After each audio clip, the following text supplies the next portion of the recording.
Hello and welcome to another episode of Ontario Permaculture. I'm Misty Murph'Ariens. It's holiday season here in Ultima Thule, and I've been crafting again. I love doing handmade gifts for my family for their birthdays and solstice and Christmas. And so I've been making up some more items. You might have seen in some of my other videos, I like to do all kinds of craft projects in various different media. This time I made a few different projects for my family and I'd like to share them with you. So let's go have a look. For this project, I'm making a tiny little Thors Hammer. We were at Christkindl Market recently in our local town. In fact, both Bryce and I work at the Christkindl Market. And while I was there, I commissioned the blacksmith to make a tiny little hammerhead. I had him punch the hole through, and I said that I would make the handle for the hammer. And so here I am whittling it away. This is the little hammerhead, absolutely adorable. And I'll show you later the market that we got it from. And I'm just whittling away from a piece of maple. Maple is a nice hardwood, and this happens to be actually a piece that I've split off of one of our firewood logs, and I'm just carving it up to be a nice little handle for this hammer. And I also will smooth it off and put on some Norse runes. I decided to put a few that would be magically important and associated with Thor, obviously for Thor's hammer. I decided to go with the rune Thurisaz, which is literally Thor or thorn, and Sewilo, which is the sun or increasing energy or generally increasing, and Fehu, which is good luck and cattle. For this next project, I'm making a tiny little owl for Aurora. Sage got a phoenix for her birthday. I made a video about it. And after Sage got her phoenix, Aurora said that she would really like to have an owl. Now we have some owl sculptures. You can actually even see one in the Christmas tree picture. But I really like the character of Pigwidgeon, the tiny little owl that the character Ron has in the Harry Potter book series. So I'm making a tiny little Pigwidgeon to go into a tiny little bird cage, which I've had for ages and ages without anything in it. So here it is. I'm making some eyes out of these. I've got these glass beads that are clear, and I'm putting in the pupils first so that they show through the clear glass first, and then letting them dry. And after the black is all dry, then I come in with the yellow of the eyes, and it makes really cute and very convincing animal eyes for things. I just happened to find a huge bag of these clear beads at the thrift store, so I am quite set for all the creature eyes in the near future.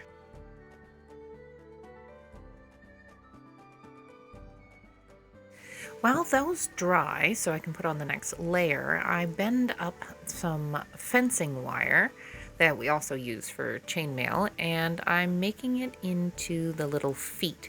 This is one of the reasons why I make the base of the owl out of wood, so it can really, really securely hold this wire in place.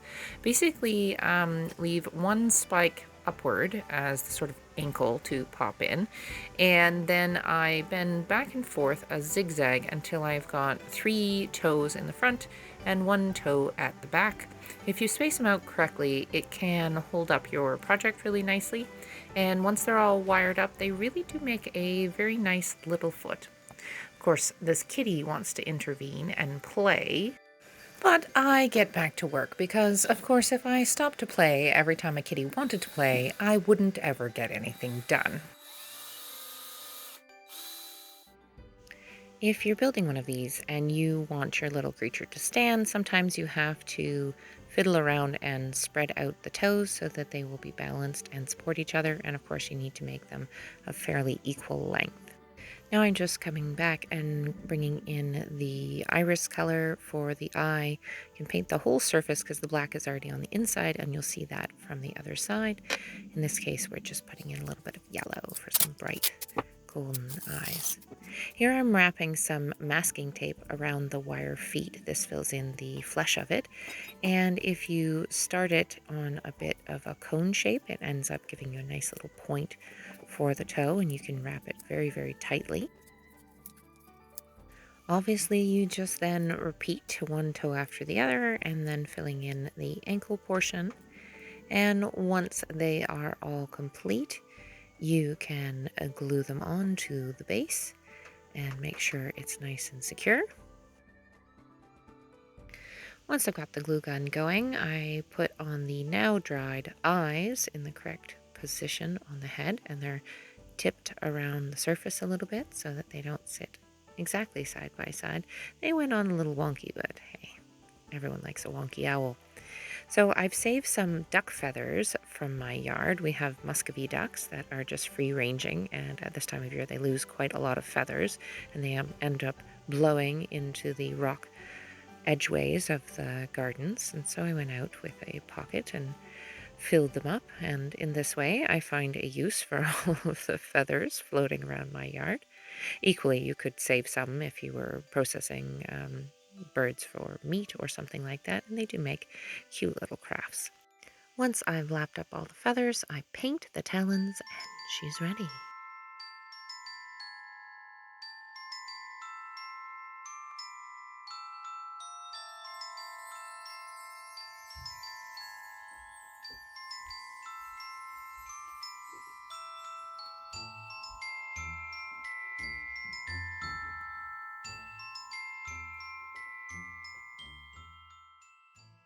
The next little project was making a leather cover for a multi-tool that I bought for Bryce. It came in a sort of a tacky modern case, which is strong enough, but I had some lovely black leather and we embroidered some runes on it and then sewed it on. It was far too slow and tedious to film the whole thing, so here's the finished project. When I'm done with all the presents, I like to wrap everything up in reusable wrappings. I find that old tablecloths and table runners and napkins, all Christmas themed, super easy to find at the thrift store. I've inherited quite a few from my omas and grandmothers and such, and I don't really use that many of them for other purposes, so they're great for wrapping up gifts.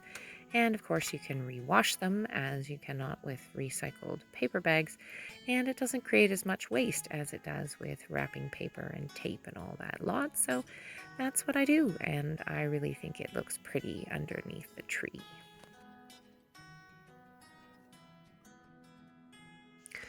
As I am crafting through December, I also shift over our homeschool practice to making presents for some of the very hard to shop for people on our Christmas list. I think that teaching the girls to do handmade gifts is a really good skill to learn early on, and they really enjoy it. It is a tight season for crafting, though. The light is short, the days are short, and we're also quite busy. This here is the Christkindl Market that I mentioned at the beginning of the video.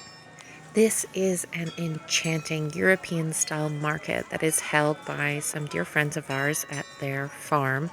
This market has many attractions, but one of the primary ones is the fantastic Alsatian-style foods. Bryce is called in the week in advance to apply his trade as a fantastic chef. He does a beautiful job on all of the traditional foods that they serve there, and there are many, many volunteers who also work to make the food happen.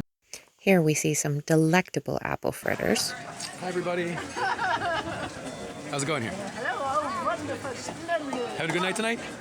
Having a good night? Yeah, Excellent, excellent. fantastic. Marvelous. And then I'll smell like smoke. Here they're making some Wait, you guys don't potato get priority pancakes. service? What's up with that? I mean, really? Kids today. Kids today. I thought they were. Yeah.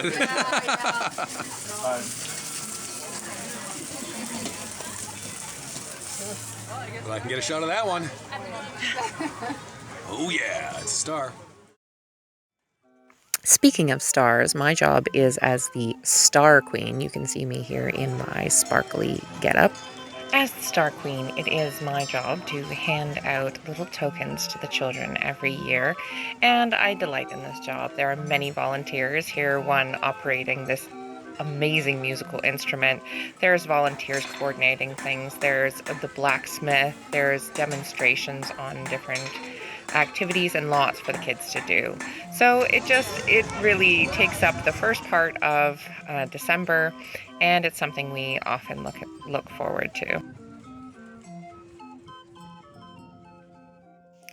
With Christkindl and all the crafting and looking up until solstice and having our solstice celebrations and traditions, and then with Christmas and all of its fanfare, it seems like a very busy month. So I'm glad that I could spend a few minutes here and check in with you all.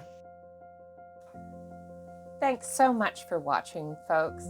I hope you enjoyed that. And if there's anything else you'd like to see in our videos, feel free to leave them in the comments below. And thank you so much to those who like and share our videos. And thanks so much for your subscribing to our channel. And a very, very special thanks to all of the people who support us on Patreon, on GoFundMe, and all the various ways you show your support. We really, really appreciate you.